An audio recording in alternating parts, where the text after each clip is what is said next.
Cuando mi hija se fue para otra ciudad, para mí fue muy duro. Me sentía sola, ya que con ella compartíamos muchos momentos. Salíamos juntas para todo lado, hablábamos, reíamos, éramos la una para la otra. Cuando me levantaba, iba a su habitación, me daba mucha tristeza y nostalgia. También cuando iba a preparar sus alimentos, me acordaba de ella, de lo que más le gustaba. Ya cuando me iba a sentar a comer, no podía comer porque la extrañaba. Sentía un vacío de no verla ahí conmigo, como lo hacíamos siempre.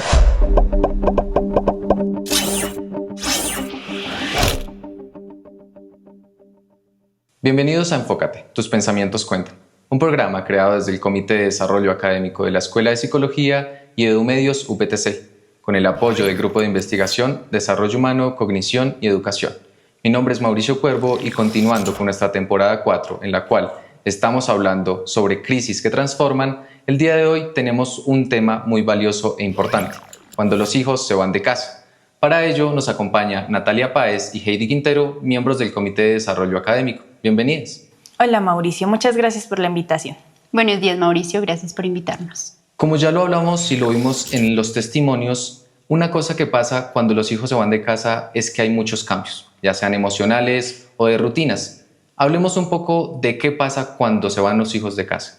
Sí, Mauricio, eso que acabamos de escuchar es un proceso normal de duelo y adaptación cuando los hijos se van de casa.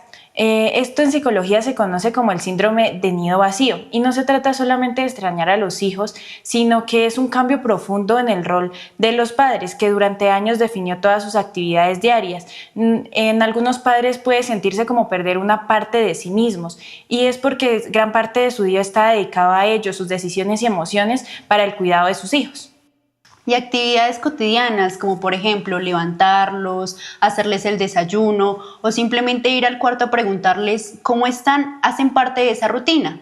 Pero no solo cambia la rutina, sino que también cambia todo el significado que es la maternidad y la paternidad. Es el momento cuando la casa se siente sola, en silencio y se preguntan, ¿y ahora qué hago? Esto puede llevar a que los padres experimenten sentimientos de tristeza, nostalgia, en muchas ocasiones inutilidad y a veces se preguntan como ¿cuál es el paso a seguir? Claro, y es que no es simplemente extrañar a los hijos porque se van de casa, sino que hay unos cambios en las rutinas, en el día a día. ¿Qué pasa en estos cambios? Cuéntenme. Ahí está el reto, que se reconozcan, que miren quiénes son más allá de ser papá o mamá. Y esto no significa dejar de ser padres o de amar a los hijos. Significa que hay otros momentos o espacios de la vida o intereses a los cuales pueden concentrar ese esfuerzo. Sentir el vacío no significa tener debilidad, sino más bien es cómo se da ese cambio del rol. Antes era criar, acompañar y estar como en su rutina diaria. Ahora se transforma, es acompañarlos desde la distancia, aconsejarlos en una toma de decisiones y esto se puede lograr a través de un mensaje o de pronto de una visita o un detalle en un día especial. Ok, hablamos entonces de unos cambios, pero ¿cómo los padres se adaptan a esos cambios? ¿Cómo hacen que su día a día cambie y sus emociones no sean como algo que los va a limitar?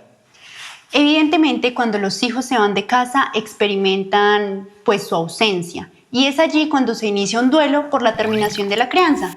En este sentido, se pasan por las fases del duelo. En la primera está la negación, cuando una madre todavía sigue levantándose temprano para poder despertar a su hijo que ya no está.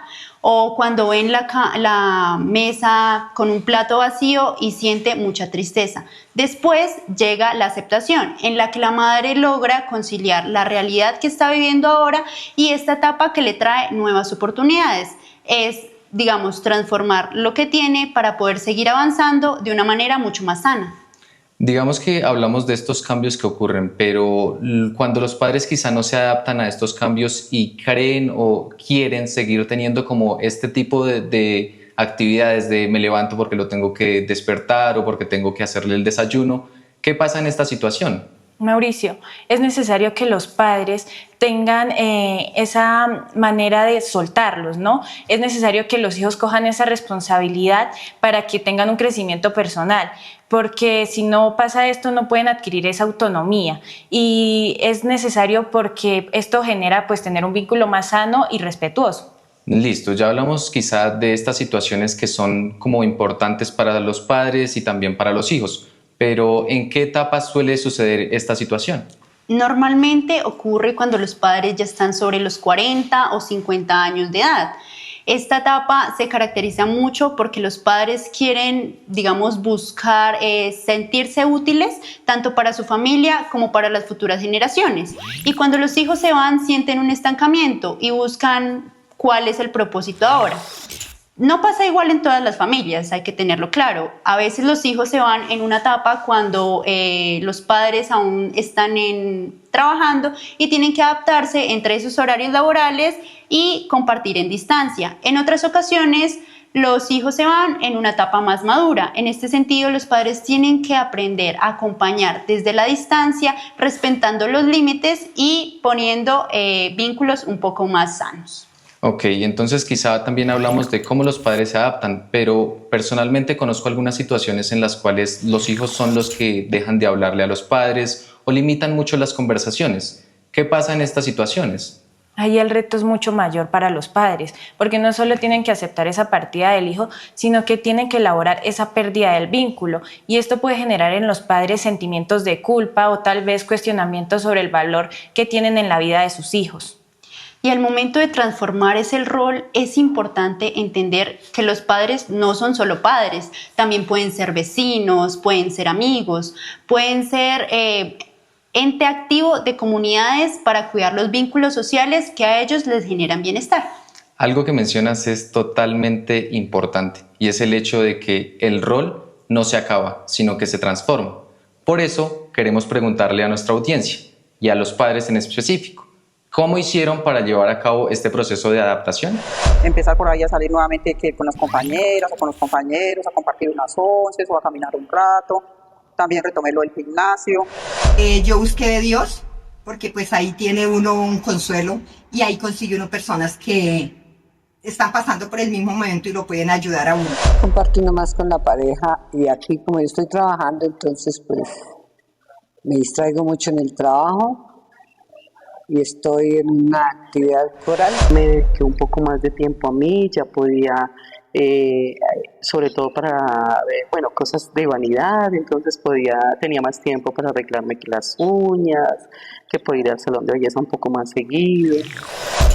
Como pudimos darnos cuenta en los testimonios, algo que se relaciona mucho es el iniciar nuevas actividades para no quedarnos en la tristeza. Por eso les pregunto a ustedes, ¿por qué no quedarnos en la tristeza es la mejor forma de afrontar esta situación? Porque aquí entra algo fundamental, no es que la emoción nos controle porque nos puede paralizar, es regular las emociones y dar el siguiente paso, no quedarnos ahí atrapados sino recuperar ese equilibrio. Como acabamos de escuchar en los testimonios, es tomar esas acciones de realizar ejercicio, compartir en pareja o incluso compartir, tener tiempo libre para sí mismo, es fundamental y esto permite regular tus emociones. Ok, se habla mucho en algunos aspectos de regular las emociones, pero ¿cómo un padre en su día a día o una madre pueden regular sus emociones? Primero, identificar qué estás sintiendo y ponerle nombre. Me siento triste, me siento agobiado o algo un poco más concreto. Me siento poco importante en la vida de mi hijo porque no me llama. El saber identificar estas emociones nos ayuda a no pelear con ellas y aprender de ellas, lo cual nos ayuda a transitar esta etapa de una manera mucho más sana. Para los padres que nos están escuchando, luego de reconocer la emoción, es necesario tomar una pausa. No actuar de manera impulsiva, sino tomar una decisión de manera más razonada que nos lleve a tomar acciones concretas, como que pueda leer un libro para poder después expresarme mejor, ver una película. También tener hábitos saludables como comer bien, dormir bien, nos permiten tener una vida más saludable. Además, estos pasos sencillos son importantes porque te ayudan a regular las emociones en cualquier momento. Ok, hablamos quizá de algunos pasos sencillos, pero ¿por qué iniciar por esas cosas pequeñas? Porque para el cerebro estos se identifican como pequeñas victorias y así le otorga sentido a lo que se está haciendo y motivar a lo que se quiere realizar. Entonces, básicamente, si el cerebro está en acción, nuestro sistema va a decir, estamos bien. Claro, y es que no es cuestión solamente de esperar, sino de empezar día a día a generar nuevas acciones que nos hagan sentir mejor. Exacto, Mauricio. Tomar acción de aquello que nos hace sentir vivos a cada momento del día. Ahora, pero lo que pasa es que no siempre estamos sintiéndonos bien. Entonces, ¿qué hacer en esos días en los que quizá no nos sentimos del todo bien? Primero, identificar que pues, el día no es el problema, sino cómo lo estamos mirando. Ahí entra algo clave y es la autorregulación. Entonces, si la tristeza te dice quédate en cama, la autorregulación te va a decir, bueno, puedes quedarte en cama 10 minutos y luego te levantas a hacer un café. Estos son pasos sencillos, pero que para el ser humano son importantes para poder avanzar. Ok, ahora ya tenemos algunas recomendaciones que hemos recopilado. Digamos que, ¿cuál es la importancia de empezar a utilizarlas? Porque no es que la emoción pase sola, es mirar cómo me puedo autorregular y qué puedo hacer con esta emoción, actuar. Digamos, si un padre se siente triste porque lo extraña a su hijo, puede hacer una llamada a su hijo de manera sana, pero también puede tal vez contactar a un amigo con el que no se habla hace muchos años. Y lo que dice Natalia es muy cierto, pero la responsabilidad no solo tiene que recaer en los padres, sino que también para los hijos hay una tarea importante, y es decirle a los padres o reconocer que su papel aún no se ha acabado, simplemente se cambió y la dinámica se ha transformado en este momento. Muy cierto lo que nos mencionas, porque muchas veces los hijos también se deslindan de una u otra forma. Por eso les preguntamos a nuestra audiencia, ¿qué hacen ustedes para mantener sus vínculos con sus padres muy fortalecidos? A mí no me puede faltar la llamada diaria con mi mamá. Sí, creo que eso también fortalece la comunicación, la convivencia, el saber cómo está ella, el saber cómo están mis hermanos. Pues mínimo hacemos videollamada 3 veces a la semana. Y yo voy en ocasiones especiales como cumpleaños, aniversarios o misas que se celebren. Trato de viajar y compartir con ellos y pues de alguna otra forma trato de mediar lo que me pasó en la semana, pues el fin de semana con ellos y pues recibir su apoyo. Yo les escribo todos los días y mantengo, digamos, desde la mañana hasta la tarde hablando con ellos. Como pudimos observar en los testimonios, los hijos forman parte fundamental entre la relación entre padre e hijo. Y por eso les queremos preguntar, desde la psicología, ¿qué recomendaciones le brindan a los hijos para que mantengan el vínculo fijo y seguro con sus padres? Así como escuchamos en los testimonios, hacer una llamada para saber cómo están o visitarlos los fines de semana para compartir un almuerzo o incluso visitarlos en alguna fecha especial es importante. Desde la psicología se explica que tener vínculos seguros se alimentan de aquellos gestos de cuidado mutuo. Digamos, si como hijo sabes que tus padres querían aprender algo nuevo, ayúdalos buscando información de cómo se puede hacer esto o tal vez inscribiéndolos en un curso. Esto es fundamental porque demuestra ese interés que tienen los hijos hacia los padres y ahí no solamente se transforma el nido vacío, sino que se conectan de una manera más cercana y con confianza. Como lo dice mi compañera, también mantener el vínculo se refiere a estar proactivamente, a tener apertura, a hablar con honestidad con nuestros padres. Entonces, para el día de hoy les tengo un cuestionamiento. ¿Ustedes a quién quieren llamar? ¿Qué les quieren contar el día de hoy, ya sean sus padres o sus cuidadores? Estas acciones permiten que el vínculo se mantenga sano y así crear, espacios mucho más amenos para la construcción en familia sea un lugar muy bonito.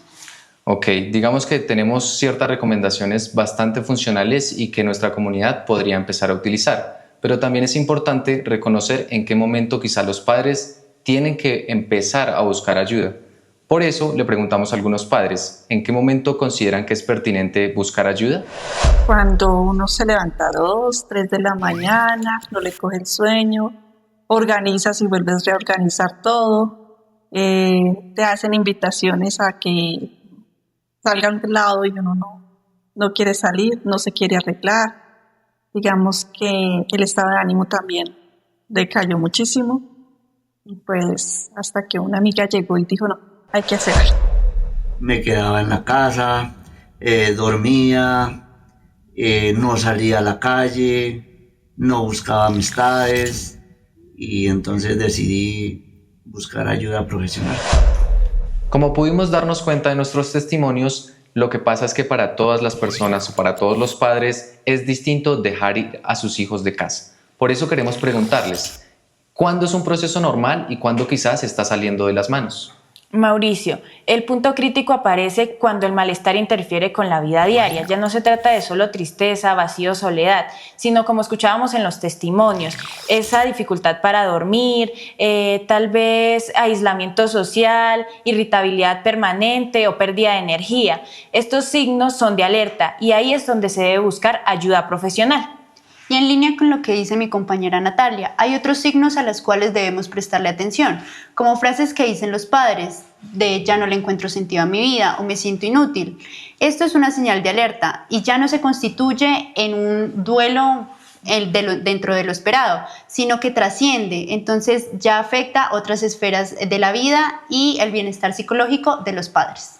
Ok, entonces tenemos estos síntomas y estos signos que son importantes de reconocer, pero ahora, ¿qué hacer cuando yo como hijo me doy cuenta de que esto está pasando con mis padres, pero no quiero pasar ese límite, esa privacidad? Así como mencionas, Mauricio, muchas veces los hijos son los que notan este cambio y es necesario que los hijos no juzguen, sino que sean ese apoyo para ellos. Transmitir ese mensaje de me importas, quiero que estés bien, permite que los padres puedan buscar esa ayuda y se sientan como en la confianza de que los hijos lo ayuden como a mirar qué psicólogo puede ir o a qué grupos de apoyo puede acudir. Algo muy importante y es el hecho de asistir a psicología, porque muchas veces se ve como debilidad, pero en realidad esto es una fortaleza, reconocer cuando nos estamos sintiendo mal y tratar de mitigarlo. Exactamente, fuera de ser un fracaso, es un acto de amor no solo hacia los padres, sino también de tomar la decisión, y eso es un acto de amor propio. Es una construcción completa, en familia, de manera armoniosa, con el fin de que esta etapa se transite de una mejor manera y evitar algunas dificultades, como lo escuchamos en los testimonios. Natalia, Heidi, quiero agradecerles por darnos una perspectiva más amplia de lo que es dejar ir a nuestros hijos de casa. Y también algo muy importante es reconocer que el rol de padres nunca se acaba, sino que se transforma. A ustedes también les agradezco por acompañarnos en este episodio. No olviden seguirnos en nuestras redes sociales como @CDAUPTC en Instagram y en TikTok.